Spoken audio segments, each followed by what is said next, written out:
नमस्कार दोस्तों, मेरा नाम आरोही है और मैं आपको कहानी छुक छुक सुना रही थी। आज मैं आपको इस कहानी का 7वां भाग सुनाऊंगी, जिसका नाम है हकलाहट की समस्या का हल और जिसके लेखक हैं रोहित वर्मा रिंकू। लेकिन अगर आपने कहानी के पहले के भागों को नहीं सुना, तो मेरी सलाह है कि पहले आप कहानी के पहले के भागों को सुने, ताकि आपको कहानी के बारे में पता चल सके।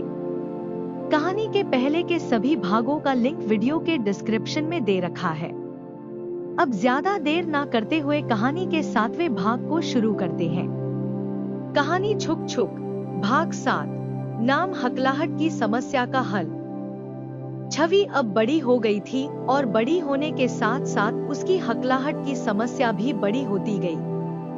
अपनी हकलाहट की समस्या के चलते वह हर समय तनाव में रहने लगी, जिस वजह से वह धीरे धीरे पढ़ाई में पिछड़ती चली गई और जिसके चलते 10वीं कक्षा में उसने अपनी उम्मीद से काफी कम नंबर लिए।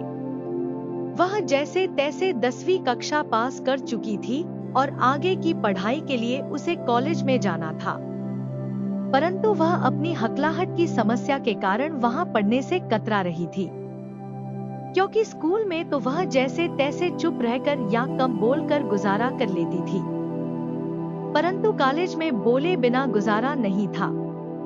कुल मिलाकर कॉलेज की जिंदगी में उसके लिए काफी मुश्किलें आने वाली थी।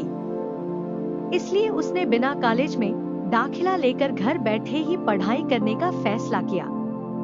छवि के परिवार वालों ने उसके इस फैसले पर कोई प्रतिक्रिया नहीं की, यानी उन्होंने यह कभी नहीं पूछा कि उसने कॉलेज ना जाने का फैसला क्यों लिया। कॉलेज ना जाने के कारण अब वह लगभग सारा दिन घर में समय बिताने लगी। एक दिन मैं उसके घर पर गई। वह अपने कमरे में कुछ उदास सी बैठी हुई थी। मैंने उसे ऐसे उदास देखकर कहा, छवि क्या हुआ? ओह आओ ईशा, क्या हाल है? मेरा तो ठीक है, तुम अपना सुनाओ, ऐसे चुपचाप क्यों बैठी हो? क्या करूं, मेरी तो किस्मत में ही चुपचाप रहना लिखा है। ऐसी बातें क्यों कर रही हो? तो फिर क्या करूं? वह सब छोड़, तू यह बता कि तू सोच क्या रही थी? क्या करेगी यह जानकर? ऐसे ही, मैं तो तेरा मन कहीं और लगाने की कोशिश कर रही हूँ। चल अब बता, क्या सोच रही थी? मैं सोच रही थी कि अगर मेरी जिंदगी में 2 बातें ना होती तो मेरी जिंदगी आज कुछ और ही होती।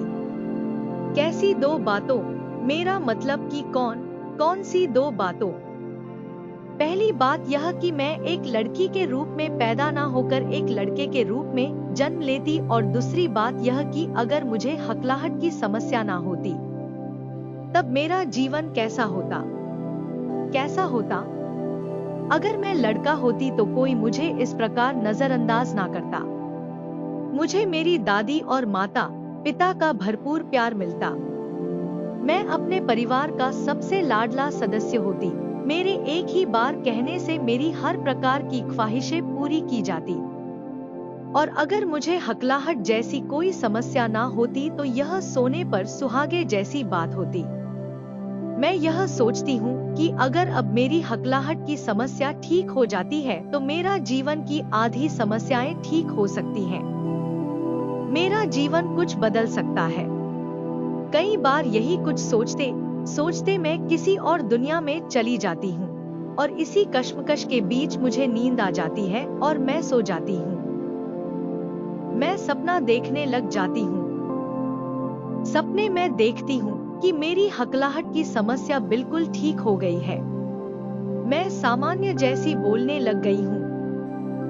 मेरी दुनिया बदल गई है। मैं उन सबको पलटकर जवाब देने लगी हूँ जो मुझे बुरा भला कहता है। मैं सबसे झगड़ा कर सकती हूँ। सबकी बातों का जवाब देने लगी हूँ। मैं हंस हंस कर सबसे बातें करती हूँ। मेरी बहुत सारी सहेलियां हैं। सब मुझे मेरा असली नाम लेकर पुकारने लगे हैं। परंतु सपना तो आखिरकार सपना ही होता है और जल्द ही यह टूट जाता है, क्योंकि वह और लोग होंगे जिनके सपने पूरे होते हैं। मेरे सपने तो टूटने के लिए बने हैं। जल्द ही मेरी नींद खुल जाती है और मैं सपने से बाहर आ जाती हूँ। मैं यह सोचने लगती हूँ कि क्या यह सब सच हो सकता है, और अगर यह सब सच हो सकता है तो मेरे जीवन में कुछ सुधार हो सकता है। ईशा, तुम बताओ, क्या ऐसा हो सकता है? छवि की इस बात का मेरे पास तो कोई जवाब नहीं था और मैं कुछ ही देर के बाद वहां से चुपचाप चली जाती हूँ। मैं उसके दर्द को कम तो नहीं कर सकती, लेकिन महसूस जरूर कर सकती थी। सच में यह वो पल था जब मुझे भगवान पर भी गुस्सा आने लगा था, क्योंकि उसने छवि की किस्मत में सारी उम्र के लिए एक ऐसा दर्द लिख दिया था जिसकी कोई दवा नहीं थी। वह एक ऐसी सजा भुगत रही थी जिसकी रिहाई कभी भी संभव नहीं थी। मेरे जाने के बाद वह अपनी बहन सोनिया के कमरे में चली जाती है और वहां पर उसका कंप्यूटर चलाने लग जाती है। वह अपने इन सवालों का जवाब ढूंढने के लिए अपनी बहन के कमरे में पड़े कंप्यूटर का इस्तेमाल करने लगती है, लेकिन सोनिया और छवि की बचपन से ही आपस में बहुत कम बनती थी, जिस वजह से दोनों का अक्सर लड़ाई झगड़ा होता रहता। वह सोनिया से चोरी उसका कंप्यूटर इस्तेमाल कर रही थी, परंतु इससे पहले कि वह कुछ ढूंढ पाती, सोनिया अचानक ही वहां आ जाती है और उसे कंप्यूटर चलाते हुए देख लेती है। छवि, यह तू मेरा कंप्यूटर क्यों चला रही है? सोनिया ने कुछ गुस्से से कहा। कुछ नहीं दीदी, कुछ नहीं। क्या तुम्हें कितनी बार कहा है कि मेरे कमरे में नहीं आना, यहाँ की किसी भी चीज को हाथ नहीं लगाना। माफ कर दो दीदी। यह माँ क्या लगा रखा है? सीधा सीधा नहीं कह सकती कि माफ कर दो। एक तो तुम्हारी वजह से जीना हराम हो रखा है, दूसरा तुम यहाँ आकर मेरा सामान वगैरह छेड़ती रहती हो, मनहूस कहीं की। और सोनिया छवि को मनहूस कहकर बुलाती है, जिस वजह से वह सोनिया से झगड़ा करने लगती है। अपनी बहन से झगड़ा करते समय वह हकलाने लगती है, जिसका वह काफी मजाक बनाती है। अपना मजाक बनते देख वह रोने लगती। छवि को रोता हुआ देख वह खामोश हो जाती है। सब लोग मुझे मनहूस कहते हैं, आज आपने भी कह दिया। अगर मैं मनहूस हूँ तो आप सब मुझे मार ही क्यों नहीं देते? यूं रोज रोज घुट घुट कर मरने से अच्छा है एक ही बार मार दो और किस्सा ही खत्म करो। आप बोलती हो कि मैंने आपका जीना हराम कर रखा है, लेकिन क्या कभी मेरे बारे में सोचा है? एक बार अपने आप को मेरी जगह पर रख कर देखो, फिर देखती हूँ कि जीना किसका हराम हुआ है, मेरा या आपका। यूं अपनों की बेरुखी लेकर जीने से अच्छा है कि मैं मर ही जाऊं। छवि की बात सुनकर पता नहीं उसके मन में क्या आता है कि वह छवि को अपने गले लगाकर चुप कराने लगती है। आज पहली बार किसी ने छवि को प्यार से गले लगाया है। अपनी बहन का यह प्यार देख वह उससे जोर से लिपट जाती है और फूट फूट कर रोने लगती है। सोनिया उसे चुप करवाती है और कहती है, बस अब चुप कर, मुझे माफ कर दे, मैंने भी आज तेरा दिल दुखाया है। चल अब चुप हो जा, वरना मैं भी रोने लग जाऊंगी। कुछ समय के बाद दोनों बहनें रोना बंद कर देती हैं। कुछ देर चुप रहने के बाद सोनिया छवि से कहती है, मुझे माफ कर दो। माफी किस बात की? मुझे तो वैसे भी बचपन से आदत सी हो गई थी। दादी के मरने के बाद किसी ने मुझे मनहूस नहीं कहा। यह शब्द सुनने के लिए मेरे कान तरस रहे थे। आज आपने मुझे मनहूस कहकर मेरे कानों को ठंडक पहुंचाई है। आपने दादी की कमी पूरी कर दी है। यार, अब तो ऐसा भी मत बोल, मैंने तो यूं ही बोल दिया था। आपने तो यूं ही बोल दिया, लेकिन क्या आपने बोलने से पहले एक बार भी सोचा कि आपके यूं ही बोलने से मेरे दिल पर क्या गुजरती होगी? आपने तो यूं ही बोल दिया, लेकिन आपके यूं ही वाले बोल सीधे मेरे कानों के जरिए मेरे दिल पर जा लगे। छवि सोनिया पर अपनी मन की सारी भड़ास निकाल देती है और बातों बातों में वह उसे वह सब कुछ कह देती है जिसे उसने कई वर्षों से अपने दिल में दबा कर रखा था। सोनिया छवि की बातों से शर्मिंदा सी हो जाती है और उसे कंप्यूटर चलाने को देकर वहां से चुपचाप चली जाती है। सोनिया के जाने के बाद वह दरवाजा बंद कर देती है और जोर जोर से रोने लगती है। कुछ समय के बाद वह अपने आप को संभाल लेती है और चुप रहने की कोशिश करने लगती है, परंतु उसका रोना बंद नहीं होता। कुछ देर के बाद वह चुप हो जाती हूँ। रोने के कारण वह काफी हल्का महसूस करती है। कुछ समय के बाद वह उठकर बाथरूम में जाकर अपना मुंह धोने लगती है और बाथरूम के आईने में अपने आप को देखकर अपने आप से यह प्रण करती है कि जैसे भी हो अब उसे किसी भी कीमत पर अपनी हकलाने की समस्या से छुटकारा पाना ही होगा। अपनी हकलाहट की समस्या के हल के लिए वह सोनिया के कंप्यूटर का इस्तेमाल करने लगी और इंटरनेट पर इस समस्या का हल ढूंढने लगी। तभी अचानक से उसकी नजर रवि नाम के शख्स के ब्लॉग पर पड़ी। रवि की फोटो को देखते ही वह उसे पहचान गई। रवि वही लड़का था जो उसे ट्रेन में मिला था और अपने आप के हकलाहट का अध्यापक बता रहा था। छवि ने बिना समय गवाए रवि के ईमेल पर एक संदेश भेज दिया। छवि के संदेश भेजने के कुछ दिनों के बाद ही रवि का भी संदेश आया, जिसमें उसमें छवि को उसके और उसकी समस्या के बारे में विस्तृत जानकारी लिखकर भेजने को कहा। रवि के इस संदेश के जवाब में छवि ने अपने और अपनी हकलाहट की समस्या के बारे में एक लेख लिखकर रवि को भेज दिया। अपने उस लेख में छवि ने लिखा, मेरा नाम छवि भारद्वाज है। मेरी उम्र 19 साल के लगभग है। मुझे हकलाहट की समस्या बचपन से शुरू हो गई थी, परंतु इतनी छोटी सी उम्र में मैं हकलाहट शब्द से बिल्कुल अनजान थी। यानी हकलाहट क्या होती है मुझे यह बिल्कुल पता नहीं था। हाँ, अगर कुछ पता था बस इतना कि मैं बोलते समय रुक जाती हूँ। मेरे मुंह से कुछ आवाज नहीं निकल पाती, जिस वजह से मैं अपनी बात को पूरा नहीं कर पाती थी। अपनी बात को पूरा करने के प्रयास के कारण मुंह और होंठ थरथराने लगते, आंखें बंद होने लगती और पूरा का पूरा चेहरा टेढ़ा मेढ़ा होने लगता। जो भी मेरी ऐसी स्थिति देखता मेरे ऊपर हंसने लग जाता। मेरे परिवार वाले मेरी ऐसी स्थिति पर चिंता व्यक्त तो करते थे, परंतु वह मेरे ऊपर ज्यादा ध्यान भी नहीं देते थे। शायद इसका कारण यह था कि जब भी मुझे किसी डॉक्टर के पास ले जाते और उसे मेरी इस समस्या के बारे में बताते तो वह यह कहकर अपना पल्ला झाड़ देता कि अभी आपका बच्चा काफी कमजोर है और सब उसी कमजोरी के कारण हो रहा है। धीरे धीरे उम्र बढ़ने के साथ साथ सब कुछ सामान्य हो जाएगा।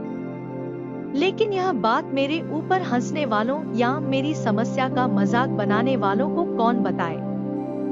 मेरी सहेलियों को कौन समझाए कि मैं भी उन सब जैसी एक सामान्य लड़की हूँ?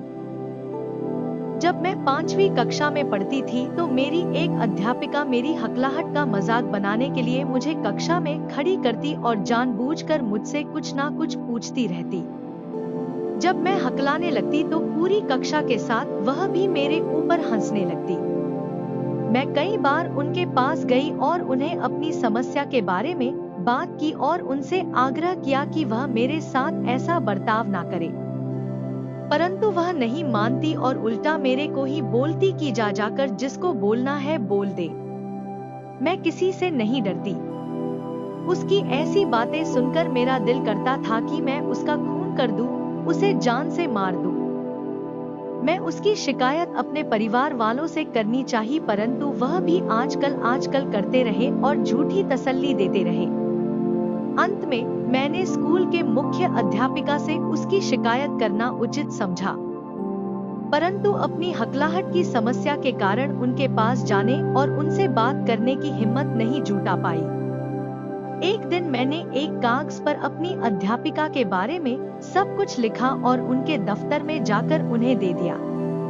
उन्होंने वह कागज को पढ़ा और मेरी तरफ देखने लगे। मैं उस समय रो रही थी।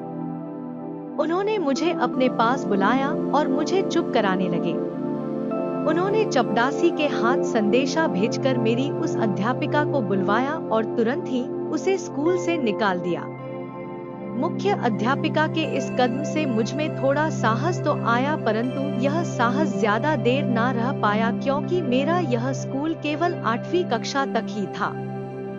आगे की पढ़ाई के लिए मुझे नए स्कूल में जाना था और इस नए स्कूल में जाने के डर ने मेरा हाल पागलों जैसा कर दिया था। मेरी मानसिक दशा को समझने वाला कोई नहीं था।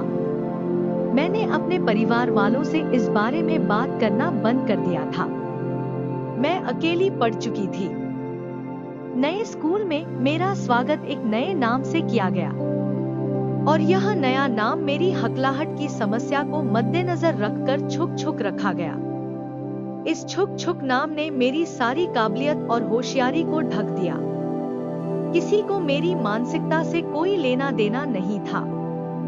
सभी मेरे हकलाहट की समस्या के कारण मेरे साथ भद्दा मजाक करते थे। मैं एक लड़की थी, शायद इसलिए किसी का मुकाबला नहीं कर पाती थी, परंतु फिर भी उन सब का डट कर विरोध करती। स्कूल में पढ़े मेरे छुक छुक नाम के कारण लड़कों को मुझे छेड़ने और मुझसे बदतमीजी करने का जैसे मौका सा मिल जाता। मैं जहां भी जाती लड़के मेरे साथ बदतमीजी करने लगते। धीरे धीरे मेरा छुक छुक नाम सब तरफ फैल गया और यह सब मेरी हकलाहट की समस्या के कारण था। मैं जानती थी इसमें मेरा कोई दोष नहीं है, परंतु मैं कर भी क्या सकती थी। कई बार मैंने अपनी इस जिंदगी से तंग आकर आत्महत्या करने की कोशिश की, परंतु मैं कर ना पाई। शायद मैं इस दुनिया से लड़ना चाहती थी।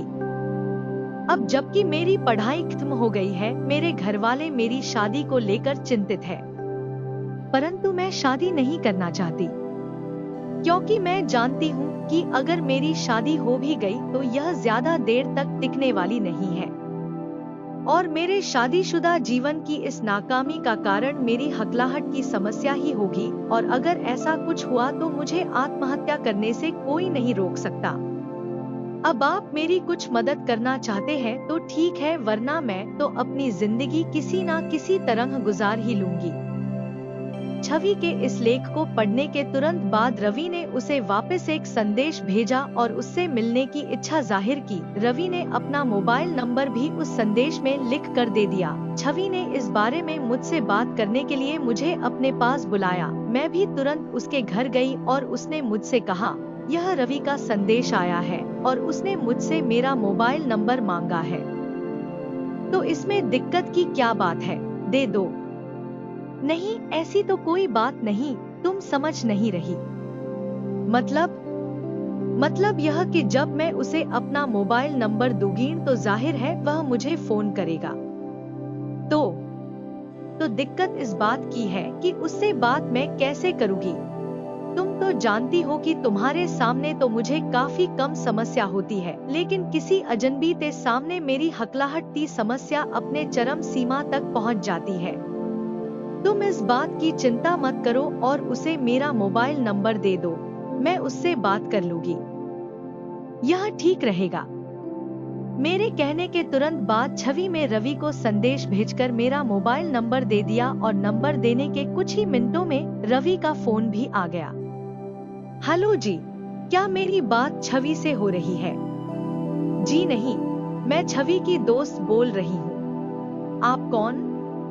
जी, मेरा नाम रवि है और अभी अभी यह नंबर मुझे छवि ने भेजा है। क्या मेरा बात छवि से हो सकती है? जी, वह बात नहीं कर सकेगी। आपको तो पता ही है कि उसे हकलाहट की समस्या है, तो इस वजह से वह आपसे बात नहीं कर पाएगी। इसके लिए आपको मुझसे ही बात करनी पड़ेगी। जी, आप जो कह रही है वह मैं समझ सकता हूँ, लेकिन छवि की समस्या के समाधान के लिए मुझे छवि से बात करनी होगी। तो ऐसा नहीं हो सकता कि हम मिलकर बात करें। यह ठीक है, तो हम आज शाम को ही मिल सकते हैं। कहाँ? जहां आपको ठीक लगे। तो फिर शाम को 5 बजे मेरे घर में, मैं आपको पता संदेश में लिख कर भेज देती हूँ। ठीक है, जैसा आपको ठीक लगे। उसके बाद मैंने अपना पता रवि को लिख कर भेज दिया और छवि को भी अपने घर पर ही बुला लिया। छवि कुछ देर पहले मेरे घर आ गई और 5 बजे रवि भी मेरे घर आ गया। घर के पारिवारिक लोगों के साथ रवि की मुलाकात करवाने के बाद हम छवि की हकलाहट की समस्या के बारे में बातचीत करने लगे। जब मैंने आपको ट्रेन में हकलाते हुए बात करते हुए सुना तो मैं हैरान रह गया। तभी से मेरी दिलचस्पी आपकी हकलाहट की समस्या पर थी। रवि ने छवि की ओर इशारा करते कहा। वह क्यों? इसके 2 कारण हैं। एक तो मुझे भी हकलाहट की समस्या थी और दूसरा मैं हकलाहट की समस्या के विषय को लेकर पिछले कई सालों से लिख रहा हूँ। लेकिन मैं आज तक किसी लड़की में इस समस्या को नहीं देखा। क्या आपको भी यह समस्या थी? हाँ, मुझे बचपन से यह समस्या थी। फिर आपने अपनी इस समस्या पर काबू कैसे पाया? बताता हूँ, धीरे धीरे सब कुछ बताता हूँ, क्योंकि इस समस्या को काबू करने में समय लगता है। कितना समय? यह आप पर निर्भर है। मतलब यह कि हकलाहट कोई बीमारी तो है नहीं कि इसकी दवाई दी और 2-3 दिन में ही यह ठीक हो जाए। यह एक आदत है और किसी भी आदत से छुटकारा पाने के लिए समय तो लगता है ना। हाँ, वह तो ठीक है, लेकिन कितना? अच्छा चलो मेरी एक बात का जवाब दो, आप कौन से हाथ से लिखती है या ज्यादातर कामकाज करती है? यही सीधे हाथ से। चलो मान लो, भगवान ना करे अगर आपका यह सीधा हाथ किसी कारण खराब हो जाए या चोट लग जाए या कट जाए, तो आपको सारा काम यानी लिखना, खाना वगैरह खाना या बाकी के कामकाज करना दूसरे हाथ से करना पड़े तो आप कितने दिनों में सीख लोगी? तुम समझ रही हो ना कि मैं क्या कहना चाह रहा हूँ? हाँ, तो मेरी एक बात का जवाब दो, तुम्हें अपने सीधे हाथ से खाने की आदत है, लेकिन अब जबकि तुम्हारा वह हाथ नकारा हो गया है तो मजबूरी में तुम्हें दूसरे हाथ से लिखना पड़ रहा है, तो तुम कितने दिनों में दूसरे हाथ को सही से लिखने की आदत डाल पाओगी? यह तो जितना मैं अभ्यास करूंगी उतनी जल्दी मैं दूसरे हाथ से काम करना सीख पाऊंगी। वाह, हकलाहट के केस में भी ऐसा ही है, जितना तुम अभ्यास करोगी उतनी जल्दी तुम इसे काबू में कर पाओगी। आपकी बात तो ठीक है, लेकिन मुझे इसे काबू में करने के लिए सबसे पहले करना क्या होगा? सबसे पहले तुम्हें अपनी हकलाहट की समस्या को समझना होगा और उसके बाद मैं तुम्हें कुछ व्यायाम वगैरह बताऊंगा, परंतु सबसे पहले तुम्हें तनाव मुक्त होना होगा। हकलाहट की चिंता को दरकिनार करना होगा। उससे कोई फायदा नहीं होगा। ऐसा नहीं हो सकता, मैंने रवि की बात को काटते हुए कहा। वह क्यों? क्योंकि यह ज्यादातर तनाव में रहती है। क्यों यह तनाव में क्यों रहती है? क्योंकि लोगों ने इसकी हकलाहट की समस्या की वजह से इसे चिढ़ाने के लिए इसका नाम छुक छुक डाला हुआ है, जिस वजह से यह ज्यादातर तनाव में ही रहती है। अगर यह बात है तो तुम्हें वह तरीका अपनाना होगा जो मैंने अमित के केस में अपनाया था। क्या था वह? बताता हूँ। एक बार की बात है, मैं फेसबुक पर ऑनलाइन बैठा था कि मुझे एक मैसेज आया। यह मैसेज अमित गुप्ता की तरफ से था। कुछ देर हाय हेलो होने के बाद उसने बताया कि उसे हकलाहट की समस्या है, जिससे उसे उसकी जिंदगी नर्क के समान लगती है। मेरे पास समय कम होने के कारण मैंने अमित को कहा कि वह अपनी हकलाहट की समस्या के बारे में विस्तार पूर्वक मुझे लिखकर मुझे मैसेज कर दे, जिसको मैं बाद में पढ़कर उसके साथ संपर्क कर लूंगा। चूंकि मुझे किसी काम से बाहर जाना था जिस कारण मैं फेसबुक नहीं चला सकता था, तो मैंने अमित को अपनी मजबूरी का हवाला देकर उसे मैसेज के द्वारा मुझे अपनी बात बताने को कह दिया। परंतु इसके विपरीत अमित को शायद मेरा यह रवैया बुरा लगा, जिसका खुलासा उसने बाद में कर दिया था। उसने मुझे कोई मैसेज नहीं किया और मुझसे संपर्क करना भी बंद कर दिया।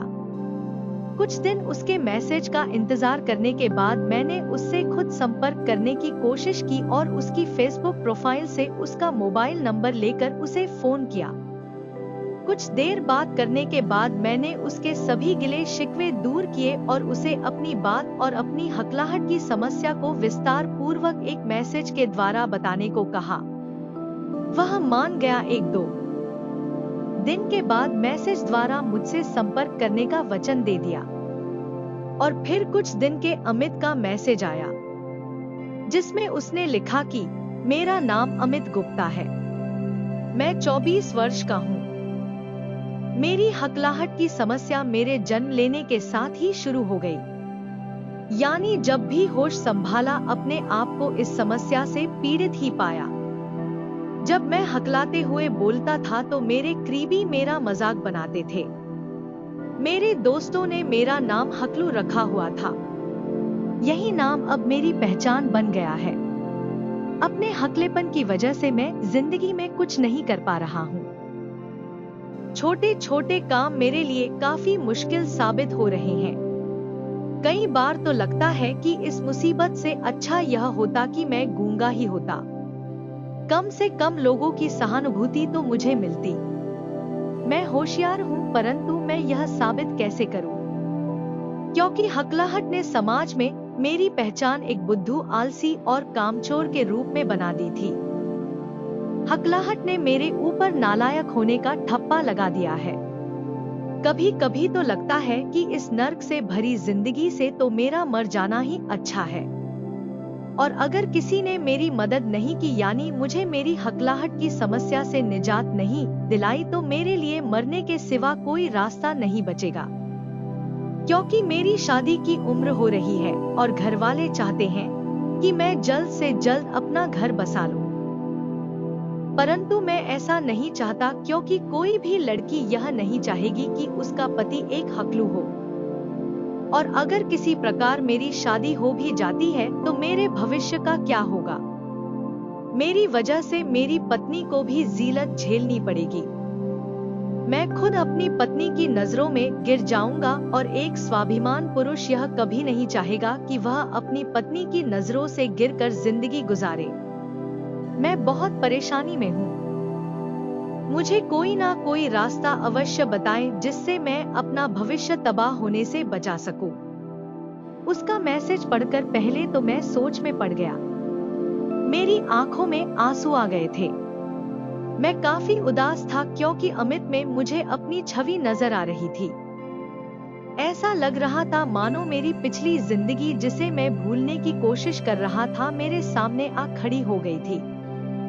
मैंने उसकी मदद करने का निश्चय किया और उससे बात करके उसे अपने कोर्स के बारे में बताया और उसे दिलासा दिया कि वह जल्द से जल्द अपनी इस नामुराद हकलाहट की समस्या पर काबू पा लेगा।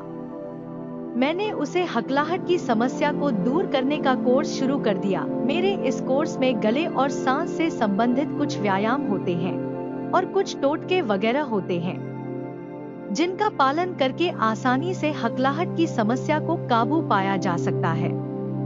यह एक साप्ताहिक कोर्स होता है और कई महीनों तक चलता है। हर सप्ताह के बाद हकलाहट की प्रकृति के अनुसार कोर्स में कुछ बदलाव किए जाते हैं। अमित के केस में पहले तो मैंने उसे हकलाहट के बारे में विस्तार पूर्वक जानकारी दी और यह बताया कि हकलाहट क्या है और यह क्यों पैदा होती है, और साथ ही हकलाहट के प्रति उसके नजरिए को बदला। मैंने 1-2 घंटे फोन पर बात करके उसके डर को खत्म कर उसके आत्मविश्वास को बढ़ाया। उसे ऋतिक रोशन जैसे और भी कुछ व्यक्तियों की उदाहरण दी जो कि पहले हकलाहट की समस्या से परेशान थे और बाद में उन्होंने कड़ी मेहनत और लगन से अपनी समस्या पर काबू पाया। पहले सप्ताह मैंने उसे कुछ सांस के व्यायाम बताए, जिसको मैंने 7 स्टूपिड एक्सरसाइज का नाम दिया है, और साथ में मैंने उसे अकेले में कोई ना कोई गाना गुनगुनाने और आईने के सामने अपने आप से बातें करने को कहा। दूसरे सप्ताह मैंने उसे पहले सप्ताह में किए गए कार्य को दोहराने, यानी व्यायाम करने, गाना गुनगुनाने और आईने के सामने बैठकर अपने आप से बातें करने को कहा, और साथ में मैंने उसे एक किताब को पढ़ने के लिए कहा और साथ में यह हिदायत दी कि किताब को ऊंची आवाज लेकिन कम रफ्तार में पढ़े और किताब में से जिस शब्द को बोलने में उसे कठिनाई होती है उस शब्द पर निशानी लगा दे। तीसरे और चौथे सप्ताह भी उसे ऐसा ही करने को कहा।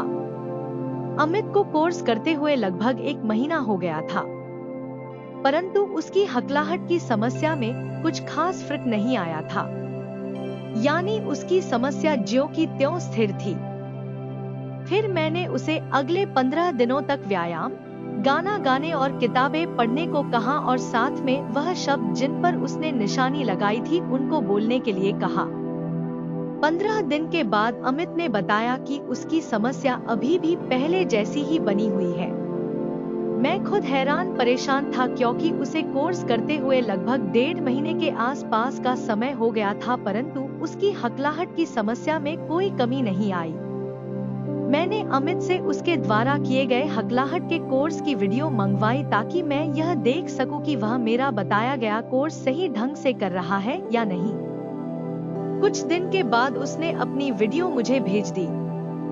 उसकी भेजी गई वीडियो को देखकर मुझे उसके व्यायाम करने या उसके बाकी के क्रियाकलाप करने में कोई खामी नजर नहीं आई। यानी वह मेरा बताया गया कोर्स सही ढंग से कर रहा था। इसके बावजूद भी उसकी हकलाहट की समस्या ज्यों की त्यों स्थिर बनी हुई थी। मैंने उसकी वीडियो को 2-3 बार देखा परंतु मुझे अमित के द्वारा किए गए कोर्स में कोई खामी नजर नहीं आई। लेकिन मुझे उसके चेहरे पर निराशा और दुख के चिन्ह जरूर नजर आए। मैंने फोन करके अमित से इस बारे में पूछा और उससे उसकी पिछली जिंदगी के बारे में बातचीत करनी शुरू कर दी। उसने अपने बारे में काफी कुछ बताया जो कि मैं पहले से ही जानता था, परंतु उसके द्वारा बताई गई एक बात में मुझे आशा की किरण नजर आई। अमित ने बताया कि जब वह छोटा था तो उसके मोहल्ले का लड़का रवि, जो कि उसका सहपाठी भी था, अक्सर उसकी हकलाहट का मजाक बनाता था। रवि ने ही उसे चिढ़ाने के लिए उसका नाम हकलू रखा हुआ था। वह आए दिन उसकी हकलाहट का मजाक बनाता रहता था और जैसे जैसे समय बीतता गया रवि का अमित की हकलाहट का मजाक बनाना ज्यादा हो गया। अमित ने बताया कि अभी भी वह कभी कभार मुझसे मिलता है तो वह मुझे हकलू के नाम से बुलाता है। रवि की वजह से ही आज ज्यादातर लोग मुझे मेरे असली नाम से नहीं बल्कि हकलू के नाम से जानते हैं। रवि की ऐसी हरकतों की वजह से मेरा मन करता है कि मैं उसका कत्ल कर दूं, उसके बाद फिर चाहे मुझे फांसी की सजा क्यों ना हो जाए, मैं खुशी खुशी इस सजा को स्वीकार कर लूंगा। रवि के प्रति अमित की यह घृणा देखकर मैं समझ गया कि अमित की हकलाहट की समस्या को बढ़ाने के पीछे रवि का बहुत बड़ा हाथ है। एक भड़ास है जो कि अमित के मन में रवि के प्रति कहीं ना कहीं छिपी हुई है। अमित की हकलाहट की समस्या को काबू करने के लिए सबसे पहले मुझे उस भड़ास को बाहर निकालना होगा। इसके लिए सबसे पहले मैंने अमित को सलाह दी कि वह किसी द्वारा किए गए मजाक को अनदेखी करे और जो लोग उसकी हकलाहट की मजाक बनाते हैं, खास करके रवि जो कि अक्सर ऐसा करता है, वह उसे अपने हकलाहट पर काबू करके दिखाए और समाज को यह बताए कि वह भी किसी से कम नहीं है, वह भी इसी समाज का ही एक हिस्सा है। फिर मैंने उसे अगले 1 महीने के लिए व्यायाम करने, किताबें पढ़ने, गाना गुनगुनाने और आईने के सामने बैठकर अपने आप से बातें करने को कहा और साथ ही इन सब के साथ एक ऐसी गतिविधि को जोड़ दिया जिससे उसकी हकलाहट की समस्या काफी कम हो गई। मैंने उसे जो सलाह दी वह सुनने में चाहे अजीब लगे परंतु अमित के केस में यह कारगर साबित हुई। मैंने उसे कहा कि वह जिम में जाया करे और वहां कसरत किया करे और कसरत करने के साथ साथ मन ही मन में रवि को गालियां निकाला करे और रवि के प्रति अपनी भड़ास को वह जिम में व्यायाम करते निकाला करे। अमित ने मेरे कहने पर ऐसा ही किया और आप यकीन नहीं मानोगे, अगले 1 महीने में ही अमित ने अपनी हकलाहट की समस्या पर काफी हद तक काबू पा लिया था। अब सब कहेंगे कि मैंने कोई चमत्कारी चीज अमित को दी और उसकी हकलाहट की समस्या ठीक हो गई, परंतु ऐसा कुछ नहीं है। अमित ने अपनी हकलाहट की समस्या पर खुद काबू पाया था। मैंने तो सिर्फ वह वजह जिससे उसकी हकलाहट की समस्या काबू में नहीं आ रही थी उसको ढूंढा और उस वजह को ही खत्म कर दिया और वह वजह थी रविया। फिर यूं कह लो कि हमारा समाज वह वजह थी जिसके कारण उसकी हकलाहट की समस्या काबू में नहीं आ रही थी। रवि बचपन से ही अमित का सहपाठी था और उसी ने ही अमित की हकलाहट का मजाक बनाने के लिए उसका हकलू नाम रखा हुआ था। रवि बार बार सबके सामने अमित को हकलू कहकर चिढ़ाता था। इसके विपरीत अमित रवि को रोकने के लिए कुछ नहीं कर पा रहा था।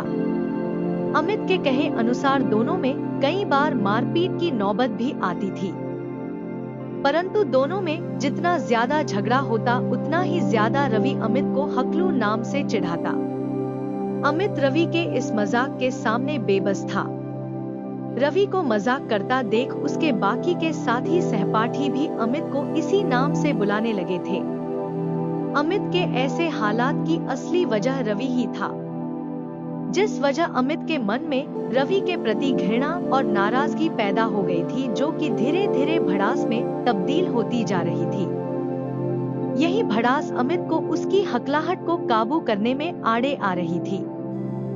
उसकी हकलाहट की समस्या को काबू करने के लिए यह जरूरी था कि पहले अमित की रवि के प्रति भड़ास को बाहर निकालकर उसे तनाव मुक्त किया जाए। यही कारण था कि मैंने उसे जिम जाने की सलाह दी और व्यायाम करते हुए रवि को गालियां देने को कहा, और जब उसने ऐसा किया तो वह तनाव मुक्त हो गया। यानी अमित ने रवि के प्रति जो भड़ास थी वह जिम में व्यायाम करते हुए निकाल दी थी, और बाकी का काम मेरी दी गई सलाह ने कर दिया, यानी किताबें पढ़ना, गाना गुनगुनाना, आईने के सामने बैठ अपने आप से बातें करना और सांस और गले संबंधी व्यायाम करना। और ऐसे अमित ने अपनी हकलाहट की समस्या से छुटकारा पा लिया। आगे की कहानी जानने को लिए बने रहिए हमारे साथ, और साथ ही आप हमारे चैनल को सब्सक्राइब करके घंटीन वाले बटन को दबा दें, ताकि कहानी का अगला भाग पब्लिश होते ही इसकी नोटिफिकेशन सबसे पहले आपको मिल सके। कहानी के प्रति आपके सुझाव हमारे लिए बहुमूल्य हैं। कृपया कमेंट करके हमें अपने सुझाव जरूर दें। धन्यवाद। मेरा नाम है आरोही और मिलते हैं कहानी के अगले भाग में। तब तक के लिए आप मुझे इजाजत दें। धन्यवाद एक बार फिर से।